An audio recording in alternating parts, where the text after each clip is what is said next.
What's up everyone, welcome back to a brand new video. This series ended a while ago. I even ended up making a full series edit, which you can check out here, linked above, in case you're not already caught up. But I know a lot of you are because this is the most popular video on my channel somehow, so that's pretty cool. And that also means a lot of people want to see it continued. Now that the Moro arc is finally over, I feel safe enough continuing this into that arc. So we can basically just pick up where that full series edit left off. And today we'll be covering stuff beyond the Tournament of Power, specifically Moro. For this video, let's set a like goal of 3,000 likes, just because I do it on most of my videos. Anyways, let's pick up from here.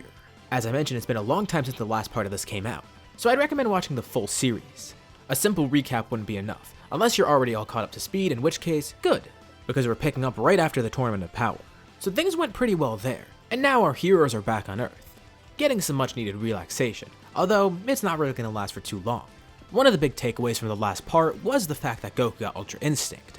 And while Vegeta may not care, of course Goku does, and Gohan and Goten are kind of interested too. They wonder if that's something that they can achieve, but considering Goku doesn't even have full access to it yet, they're not so sure. But it is something to keep in mind. Who knows, maybe they can get it down the line and get a lot stronger from it, but that'll remain to be seen. Of course Gohan and Goten do continue their training, involving Trunks a lot with it. The three hybrid Saiyans are training together one day, making some great progress. They're trying to improve their techniques, and seeing if Trunks can access a new level of power. He is pretty strong as is, but now that he's training with the twins, they hope to take him further beyond where he is now. Although, their training does get cut short because they're interrupted. Goku, Vegeta, and some Galactic Patrol agents come to them. They notice a ship landing nearby, but they weren't so sure what happened. Goku explains to them, the Galactic Patrol came here because they needed some help from Earth. They assume that Boo is here because they needed the Kai inside of him. Although that didn't pan out, so instead, they're going to try to recruit some raw muscle. Goku and Vegeta volunteer to join, and they ask if the other three want to come as well. Well, training's great and all, but maybe a real fight would be some good experience for Trunks. It has been sometimes at the Tournament of Power, so maybe that'll help. Plus, whoever this guy is apparently a big threat to the universe, so of course they're going to join regardless. That settles it then. The 5 Saiyans all join the Galactic Patrol, going to Namek to fight. They learn more about this escaped prisoner, named Moro. And just as they learn about Moro, Moro learns about them, sensing them heading towards Namek. As you'd probably expect, he's not too worried. If anything, this helps him. 5 strong warriors at the same place at the same time. This'll be a nice buffet for him. He's looking forward to all the energy he's going to take from these fighters. Not long after, both ships arrive on Namek. And after some time, Moro actually encounters the fighters that were sent there. He could sense some power in these 5. They're clearly suppressed right now, but if he fights them he could draw that power out, testing the water to see how much energy they really do have in them. First up, the twins decide they want to fight. This guy looks pretty old and decrepit, maybe that'll work in their favor. But of course they're going to still proceed with caution, knowing that this guy knows magic. So the fight begins. Gohan and Goten attack Moro, working together instead of fighting individually. This gives them the best shot at winning, and it makes it harder for Moro to fend them off. At least they assume that's what's going to happen. Of course, in terms of raw power, they do actually overpower Moro, while he's not using his magic. Once he begins using his magic, that's when it becomes an issue. They start feeling heavy, noticing that they're feeling drained as well. This is what they warned about before, Moro's ability to steal energy. He's able to take some energy from the twins, eating it and making himself stronger. And they're about to continue believing that they can defeat Moro. But then Goku steps in. If Moro is taking energy from people, maybe using a less stressful form will help. For the first time in a while, he breaks out Ultimate. He realized that he kinda sidelined this form, not knowing how strong it could really be if he used it at its full potential. He believes that if he uses this against Moro, he won't be giving off as much energy. The twins were using blue and it is strong, and easy to control. Goku uses Ultimate against Moro, and he wonders why Goku's not transforming. But Moro's quick to realize that this is actually Goku's full power, whatever technique he's using.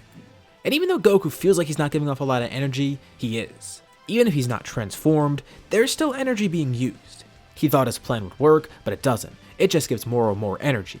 Eventually to the point where Moro has the upper hand, easily defeating the 5 Saiyans at once, nearly killing them. For the rest of the stuff on Namek, nothing really would change here. Even with the extra fighters, I mean, they're still passed out, so that's not going to change anything. And Moro is so strong that later on, once they are woken up, they're not going to be doing much there either, also not wanting to give him more energy if they fight him. The biggest change is that there's no Boo there to face him, but really all that leads to is Moro escaping earlier, as the Saiyans hold off the Galactic Patrol prisoners. Mayris is almost successful in an attempt to catch Moro, but it doesn't work too well. Luckily, the group does have help. Out of nowhere, Shin teleports in.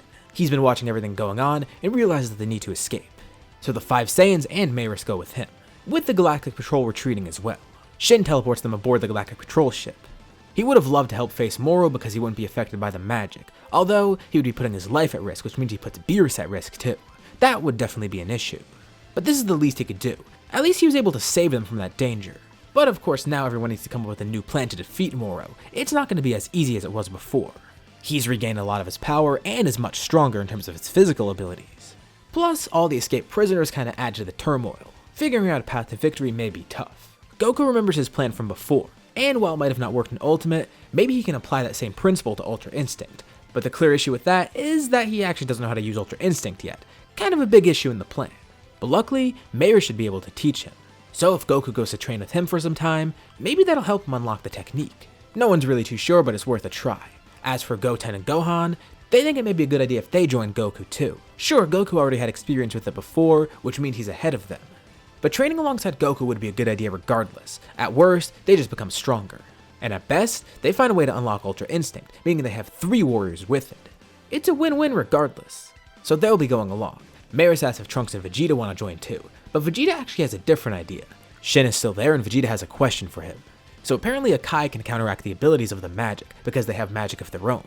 Vegeta wants to see if Shin can teach him that magic. He doesn't want to become a full Kai or anything, no. He just wants to learn how to protect against Moro's ability, even if it only means he gets limited magic abilities. Shin says it'll take some time, but he definitely can teach Vegeta some tricks. Trunks can come along too and do the same thing.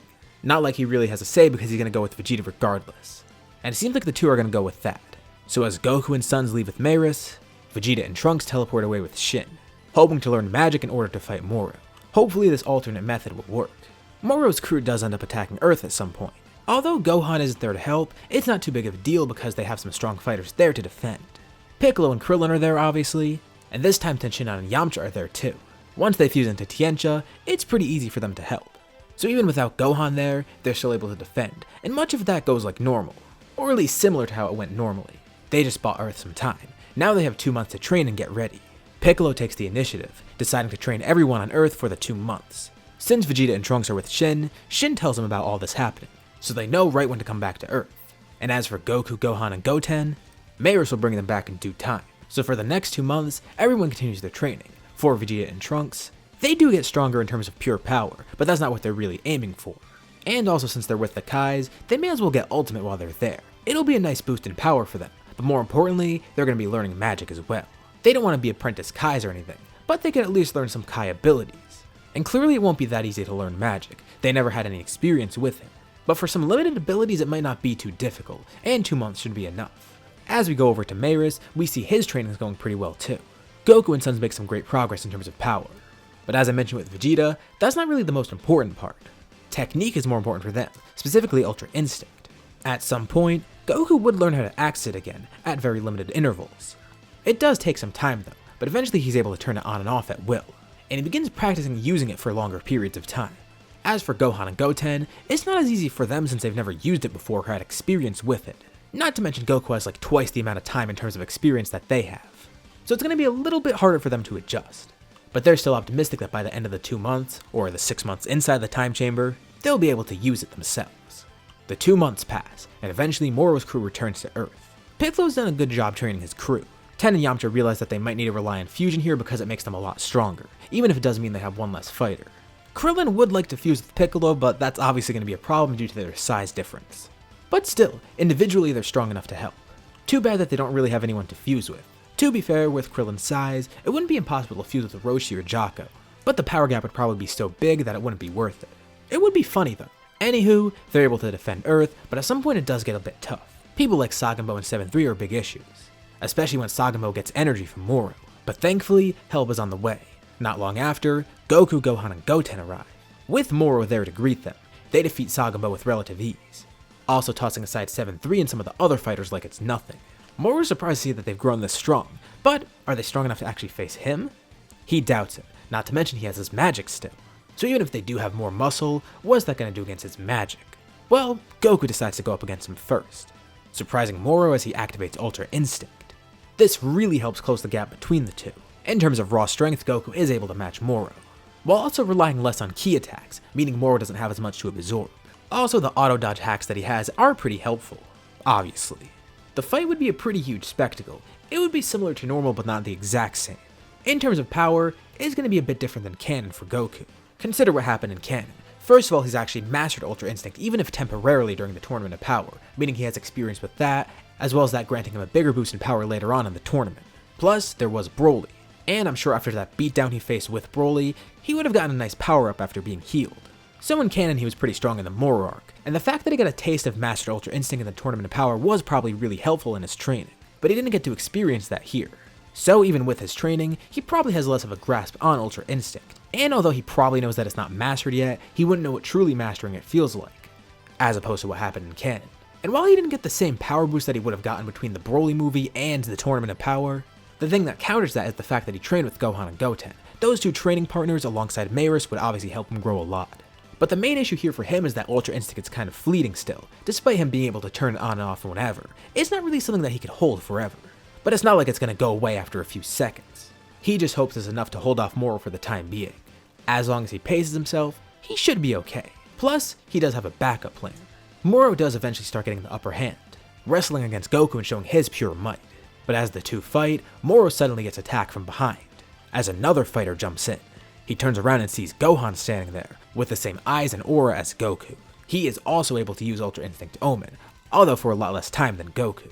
Angered at someone else joining in, Moro goes to attack him, but then is suddenly kicked by someone else from the side, tossed into a nearby cliff.